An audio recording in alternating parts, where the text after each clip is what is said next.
During World War II, a young soldier discovered a box hidden inside an abandoned farmhouse. What he found inside would change his life forever. It began in the winter of 1944. The winter of 1944 was one of the coldest anyone could remember. Snow covered the forests of Eastern Europe like a white blanket, hiding the scars of war beneath its beauty. Villages stood abandoned. Roads were littered with broken wagons and forgotten belongings. The world seemed frozen in time. Private Thomas Keller had stopped counting how many days he had been away from home. At 23 years old, he felt much older. The war had taken something from everyone. For Thomas, it had taken his younger brother.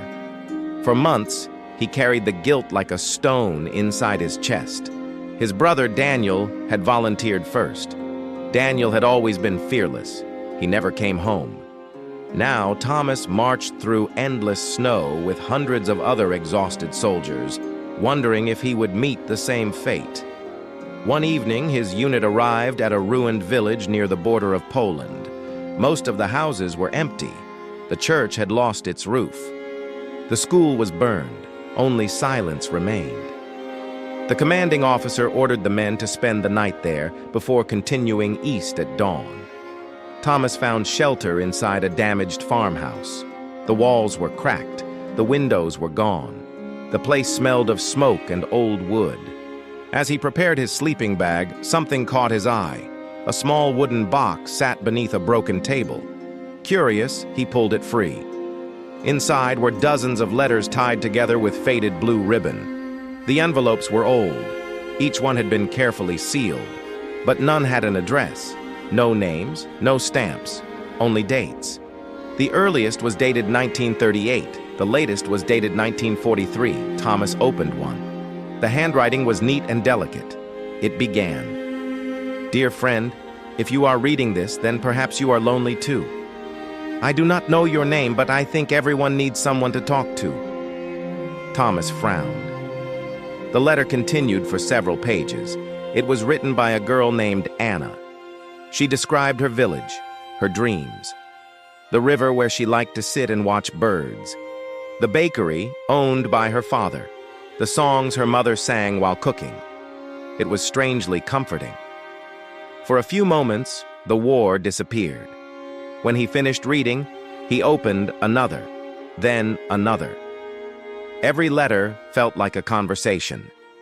Anna wrote about growing older, about fear when the war began, about neighbors disappearing, about soldiers arriving, about hunger, about hope. Most surprising of all, she never sounded bitter. Even when describing terrible things, she always ended her letters with a reason to keep believing. By midnight, Thomas had read nearly 20. For the first time in months, he slept peacefully. The next morning, he packed the letters into his backpack. Something told him not to leave them behind. Days became weeks. The war grew more brutal. Thomas witnessed things he would never forget. Yet every night he read one of Anna's letters. The words became a lifeline, a reminder that goodness still existed somewhere. His fellow soldiers noticed the change. "You smile now," one of them said. Thomas simply nodded. He could not explain it. How could he tell them that a girl he had never met was helping him survive a war? Then came the letter dated October 12, 1943. It was different. The handwriting trembled. The ink looked smudged, as though tears had fallen onto the page. "Dear friend, today they came for many families in our village. No one knows where they are being taken. Mother says I must stay brave. Father says fear is what darkness wants. If this is my last letter, I want someone to know that I existed. I laughed. I loved. I dreamed. And I believed people could still be kind." Thomas stared at the page. The letter ended there. There were no more after it. For a long time, he sat silently. The fire crackled beside him. Outside, artillery echoed across the distance. But Thomas heard only the words of a girl who might already be gone. Months later, the war finally ended. The guns fell silent. The surviving soldiers slowly returned home. Thomas should have felt relieved.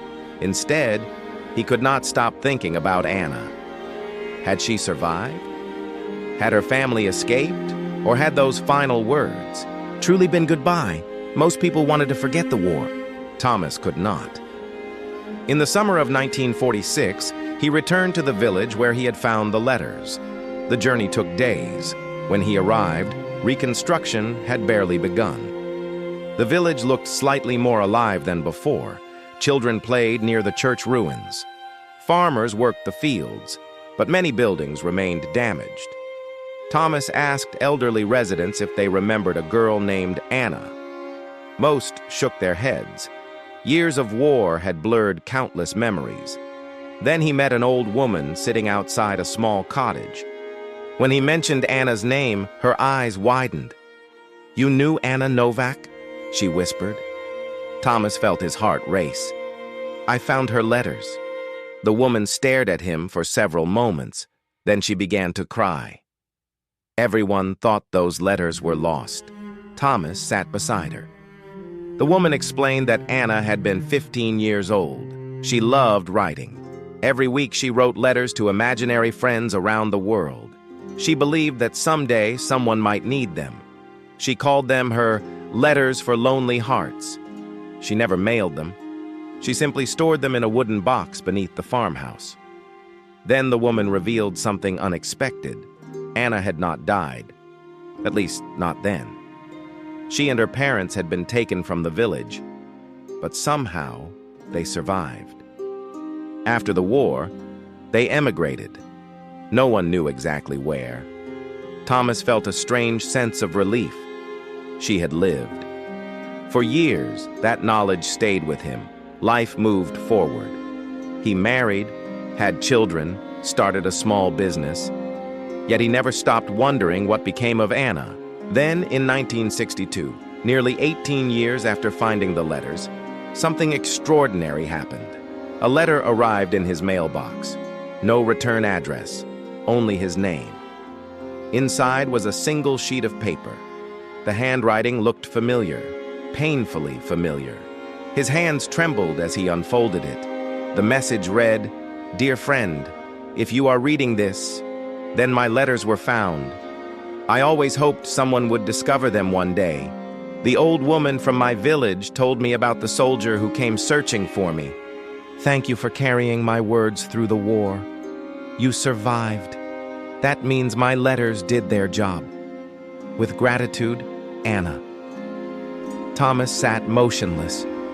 For nearly 20 years he had wondered whether Anna was real, whether she survived, whether she ever knew her words mattered. Now he had his answer. She knew. Attached to the letter was a photograph. A woman stood beside a river, smiling, holding the hand of a young daughter. On the back, she had written, "Kindness survives longer than war." Thomas framed the photograph and hung it above his fireplace. Visitors often asked who the woman was. He would smile and answer, "The person who saved my life without ever meeting me." And for the rest of his days, whenever someone asked him what he remembered most about the war, he never spoke about battles. He never spoke about weapons. He never spoke about victory. Instead, he spoke about a 15-year-old girl who believed that words could survive even the darkest years in human history. And somehow, they did.